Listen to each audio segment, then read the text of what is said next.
ಇವತ್ತಿನ ದಿನ ಏನು ಈ ವಿಶಾಲ್ ಮಾರ್ಟ್ ಪಕ್ಕದಲ್ಲಿ ಏನು ಪಾರ್ಲರ್ ಅನ್ನ ಓಪನ್ ಮಾಡಿದ್ದೀವಿ. ಈ ಒಂದು ಪಾರ್ಲರ್ ಉದ್ಘಾಟನೆ ಸಮಾರಂಭಕ್ಕೆ ಮುಖ್ಯ ಕೇಂದ್ರ ಬಿಂದು ಆಗಿರ್ತಕ್ಕಂಥ ನಮ್ಮ ಸೀನಿಯರ್ ನಿರ್ದೇಶಕರು ಪಕ್ಷ ಅಧ್ಯಕ್ಷರಾಗಿರ್ತಕ್ಕಂಥ ನಮ್ಮ ನಾಗಣ್ಣವರೇ, ನಮ್ಮ ಶ್ರೀನಿವಾಸ ರೆಡ್ಡಿ ಅವರೇ, ನಮ್ಮ ಪ್ರಭಾಕರನ್ ಅವರೇ, ನಮ್ಮ ವಸಂತಣ್ಣವರೇ, ನಮ್ಮ ಬಾಬು ಅವರೇ, ನಮ್ಮ ನರಸಿಂಹರೆಡ್ಡಿ ಅಣ್ಣವರೇ, ಪ್ರತಾಪ್ ಅವರೇ, ನಮ್ಮ ಹಿರಿಯರಾದಂತ ನಮ್ಮ ವೆಂಕಟಣ್ಣವರೇ, ರಾಜಾರೆಡ್ಡಿ ಅವರೇ, ಅನೇಕ ನಮ್ಮ ಪಕ್ಷದ ಎಲ್ಲ ನಮ್ಮ ಪಲ್ಟನ್ ನಾರಾಯಣ ಅವರೇ, ವೆಂಕಟರಾಮ್ ಅವರೇ, ನಮ್ಮ ಕೊಮರಳ್ಳಿ ಮಂಜು ಅವರೇ, ಇನ್ನು ನಮ್ಮ ಗುಡಿಪಲ್ಲಿ ಮಾಜಿ ಅಧ್ಯಕ್ಷರಾದಂತ ನಮ್ಮ ಚಿಟ್ಟಿ ಅವರೇ, ಶೆಟ್ಟಿ ಅವರೇ, ಭೋಗೇಶ್ ಅವರೇ, ಪ್ರದೀಪ್ ಅವರೇ, ಅದೇ ರೀತಿ ಎಲ್ಲ ನಮ್ಮ ಹಿರಿಯರು ನಮ್ಮ ಅಟ್ಟಲ್ ರೆಡ್ಡಣ್ಣವರೇ, ನಮ್ಮ ಬೆಲ್ಲ ವೆಂಕಟೇಶ್ ಅವರೇ, ನಮ್ಮ ಮುನ್ರಾಜಣ್ಣವರೇ, ನಮ್ಮ ಸೀನಣ್ಣವರೇ, ಎಲ್ಲ ಮುಖಂಡರು, ನಮ್ಮ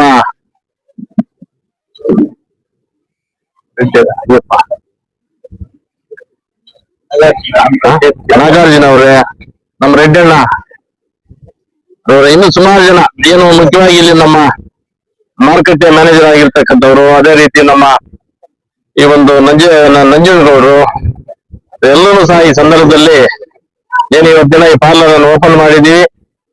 ಬಹುಶಃ ಇದು ಒಂದು ಒಳ್ಳೆಯ ರೀತಿಯಲ್ಲಿ ಬೆಳೆಯಲಿ. ಈಗಾಗಲೇ ವಿಸ್ತಾರವಾಗಿ ನಮ್ಮ ನಾಗಣ್ಣವರು ಹೇಳಿದ್ದಾರೆ, ಏನು ನಮ್ಮ ಡೈರಿ ವಿಚಾರವಾಗಿ ಅದೇ ರೀತಿ ಇನ್ನೂ ಹೆಚ್ಚಿನ ರೀತಿಯಲ್ಲಿ ಮುಂದುವರಿಸಿಕೊಂಡು ಹೋಗ್ತಾರೆ ಅಂತ ಈ ಸಂದರ್ಭದಲ್ಲಿ ಹೇಳಲಿಕ್ಕೆ ಬಯಸ್ತೀನಿ. ಈಗಾಗಲೇ ಏನ್ ನಮ್ಮ ರೈತರು, ಯಾಕಂದ್ರೆ ಮೊನ್ನೆ ಲಾಸ್ಟ್ ಟೈಮ್ ತಾವೆಲ್ಲ ನೋಡಿದ್ರಿ, 2 ರೂಪಾಯಿ ರೈಸ್ ಮಾಡಿದ್ರು ಒಂದೊಂದು ಲೀಟರ್ಗೆ. ಬಹುಶಃ 2.5 ತಿಂಗಳಿಗೂ ಏನು ಅಲ್ಲಿ ಉಳಿದಿರ್ತಕ್ಕಂಥದ್ದು ರೈತರ ದುಡ್ಡೆ ಸುಮಾರು ಒಂದು 10 ರಿಂದ 12 ಕೋಟಿ ರೂಪಾಯಿ ಲಾಸ್. 12 ಕೋಟಿ ಹೋಗಿದೆ. ಆಮೇಲೆ 2 ತಿಂಗಳಲ್ಲಿ 8 ಕೋಟಿ ಲಾಸ್. 8 ಕೋಟಿ ಲಾಸ್. ರೈತರಿಗೆ ಒಂದು 12 ಕೋಟಿ ಕೊಟ್ಟಿದ್ದೀವಿ. ಬಹುಶಃ ಅದನ್ನು ಮುಂದಿನ ದಿನಗಳಲ್ಲಿ ಫುಲ್ಫಿಲ್ ಮಾಡಿ ರೈತರಿಗೋಸ್ಕರ ಏನು ಇವತ್ತು ರೈತರಿಗೋಸ್ಕರ ನಡೀತಿದೆ ಸಂಸ್ಥೆ, ರೈತರಿಗೋಸ್ಕರನೇ ನಾವು ಎಲ್ಲಾ ರೀತಿ ಎಲ್ಲ ಸೌಲಭ್ಯಗಳನ್ನು ಕೊಡುವಂತ ನಿಟ್ಟಿನಲ್ಲಿ ಕೆಲಸ ಮಾಡ್ತಿದ್ದೀವಿ. ಅದೇ ರೀತಿ ಮುಂದಿನ ದಿನಗಳಲ್ಲೂ ಸಹ ನಮ್ಮ ರೈತರಿಗೋಸ್ಕರ ಯಾವುದೇ ಒಂದು ಕಾರ್ಯಕ್ರಮಗಳಲ್ಲಿ ಮಾಡುವಂತ ನಿಟ್ಟಿನಲ್ಲಿ ಕೆಲಸ ಮಾಡ್ತೀವಿ. ಇವತ್ತು ದಿನ ಹೇಳ್ಬೇಕಂದ್ರೆ ಬಹುಶಃ ಈಗಾಗಲೇ ನೀವು ನಿನ್ನೆ 3 ದಿನ ಹಿಂದೆ ನಿಮಗೆ ಗೊತ್ತಿರಬೇಕು, ಮಾವಿನಕಾಯಿದು ಏನು ಸುಮಾರು ರೈತರು ಕಂಗಾಲಾಗಿದ್ರು. 4 ರೂಪಾಯಿ ಹಿಂಗೆ ರೈತರಿಗೆ ಪ್ರತಿ ಹೆಕ್ಟೇರ್ಗೆ 10 ಟನ್ ಅಂದ್ರೆ 5 ಎಕರೆಗೆ 20 ಟನ್ ಆಗುವಂತ ರೀತಿಯಲ್ಲಿ 4 ರೂಪಾಯಿ ಅಂದ್ರೆ ಸುಮಾರು ಒಬ್ಬ ರೈತನಿಗೆ ಮಾಡಿರ್ತಕ್ಕಂಥ ರೈತರಿಗೆ 5 ಎಕರೆ 80,000 ರೂಪಾಯಿ ಕೊಡುವಂತ ನಿಟ್ಟಿನಲ್ಲಿ ಕೆಲಸ ಮಾಡಿದಾರೆ. ಅಂದ್ರೆ ಬಹುಶಃ ನಾನು ಏನಕ್ಕೆ ಮಾತನ್ನು ಹೇಳ್ತೀನಿ ಅಂತಂದ್ರೆ, ರೈತರು ಅಂತ ಬಂದಾಗ ನಮ್ಮ ಕುಮಾರಣ್ಣವರು ಆ ಒಂದು ಕುಟುಂಬ, ನಾನು ಸುಮಾರು ಪದೇ ಹೇಳ್ತಿದ್ದೀನಿ, ರೈತರು ಅಂದ್ರೆ ಆ ಕುಟುಂಬನ ಬಿಟ್ರೆ ರೈತರಿಗೋಸ್ಕರ ಯಾರೂ ಮುಂದೆ ಬರೋದು ಇಲ್ಲ.